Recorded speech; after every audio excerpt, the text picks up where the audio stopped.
Top quality और consistent performance के लिए सिर्फ सिल्वर पंप नाम याद रखना।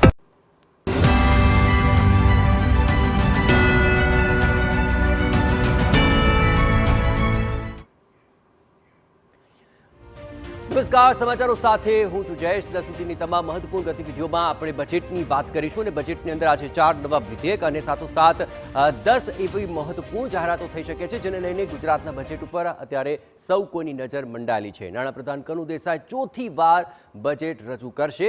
નાણાકીય વર્ષ 2025-26નું આ પેપરલેસ બજેટ રજૂ થનારું છે. 4 નવા વિધેયક બજેટ સત્ર દરમિયાન રજૂ થશે. બજેટમાં 10 જેટલી નવી જાહેરાતો પણ કરાઈ શકે છે. વર્ષ 2024-25ના ખર્ચના પૂરક પત્રક પણ રજૂ થશે અને પ્રશ્નોત્તરી કાળથી બેઠકની શરૂઆત થવાની છે. સામાન્ય બજેટ પર ગૃહમાં 4 દિવસ ચર્ચા પણ થનારી છે. વિધાનસભાનું બજેટ સત્ર હંગામેદાર રહે તેવી પણ શક્યતા જણાઈ રહી છે. ખ્યાતિકાંડથી લઈને અમેરિકાના ડિપોર્ટનો મુદ્દો પણ ગુંજી શકે છે.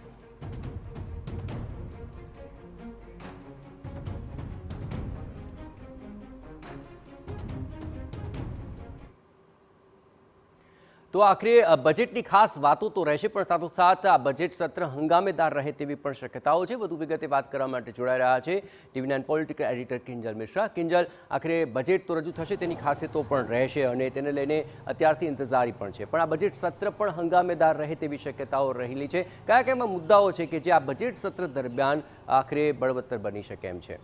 કિંજલ,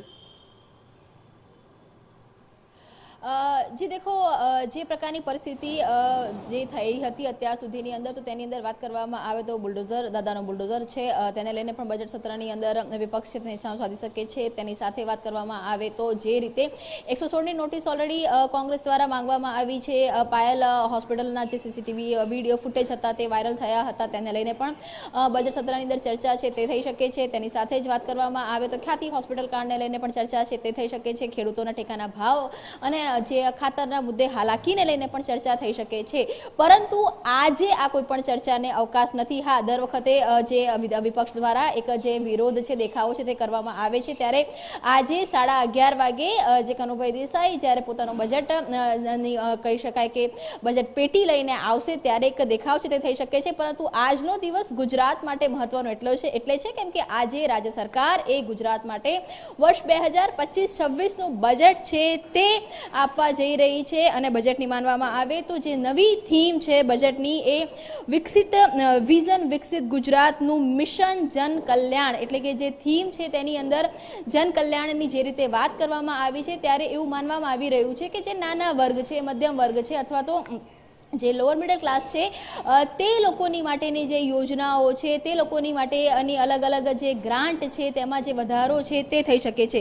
ગઈ વખતના બજેટની સાઇઝની જો આપણે વાત કરીએ તો ગઈ વખતે અંદાજે 3,32,465 કરોડનું જે બજેટ હતું તે રજૂ કરવામાં આવ્યું હતું કે જેની અંદર મહિલાઓ પર, શિક્ષણ ઉપર, ખેડૂતો ઉપરની જે અલગ અલગ જે યોજનાઓ હતી તેની પર ભાર મૂકવામાં આવ્યો હતો. ખાસ કરીને ગઈ વખતના બજેટમાં નમો લક્ષ્મી, નમો સરસ્વતી યોજના સૌથી વધારે પોપ્યુલર વર્ષ દરમિયાન બની હતી. ત્યારે આ વખતે પણ જ્ઞાન થીમ ઉપર આ બજેટની અંદર વધારો છે તે કરવામાં આવે. એક અંદાજ પ્રમાણે જે બજેટની સાઇઝ છે તેની અંદર 10થી 15% વધારો છે તે થઈ શકે છે. મિશન જન કલ્યાણ આ બજેટનું નામ આપવામાં આવ્યું છે. એટલે સ્વાભાવિક રીતે કે જે જનલક્ષી યોજનાઓ છે તેને લઈને પણ જે કહી શકાય કે બજેટની અંદર જાહેરાત છે તે થઈ શકે છે. સિક્યુરિટી, જે સરહદ સુરક્ષા છે, સરહદ સુરક્ષાના જે ગ્રાન્ટની અંદર વધારો છે તે કરવામાં આવી શકે છે. તેની સાથે જ અલગ અલગ જે ઇન્ફ્રાસ્ટ્રક્ચર છે, રોડ બિલ્ડિંગ છે તેના જે ગ્રાન્ટ છે તેની અંદર વધારો કરવામાં આવી શકે છે. પાયાની સુવિધા માટેના જે બજેટની જાહેરાત થાય તેમાં વધારો કરવામાં આવી શકે છે. ઇન્ફ્રાસ્ટ્રક્ચર અને યુનિવર્સિટીઓ માટેની જે બજેટની ફાળવણી છે તેની અંદર વધારો કરવામાં આવે તેવું ચોક્કસ લાગી રહ્યું છે. 10 એવા સેક્ટર છે કે જ્યાં બજેટમાં વધારો થઈ શકે. ત્યારે આ વખતે ફાઇનાન્સ મિનિસ્ટર પોતાના બજેટ પેટીમાંથી ગુજરાતના લોકોને શું આપી રહ્યા છે, કેટલી સાઇઝનું બજેટ છે તેની પર સૌની ઇંતજારી છે. 11:30 વાગે જે કહી શકાય કે વિત્તમંત્રી છે તે વિધાનસભામાં આવશે ત્યારે તેમની બજેટ પેટી અને એ બજેટ પેટીમાં શું છે તેની તમામ લોકો રાહ જોઈ રહ્યા છે.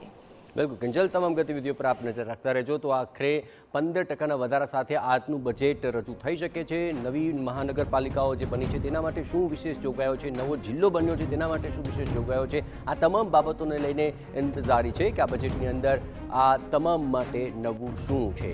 પરંતુ જનકલ્યાણને લઈને આખરે એક મિશન સાથે કનુ દેસાઈ આ બજેટની અંદર હવે શું રજૂ કરે છે, આ અંદાજપત્રની અંદર હવે શું બહાર આવે છે તે જોવું મહત્વપૂર્ણ બની રહેશે. જોકે કુલ 37 દિવસનું આ બજેટ સત્ર રહેશે. 10 દિવસ રજા છે, 27 બેઠકો થશે અને દરમિયાન બજેટને લઈને 4 દિવસ ચર્ચા પણ હાથ ધરાશે.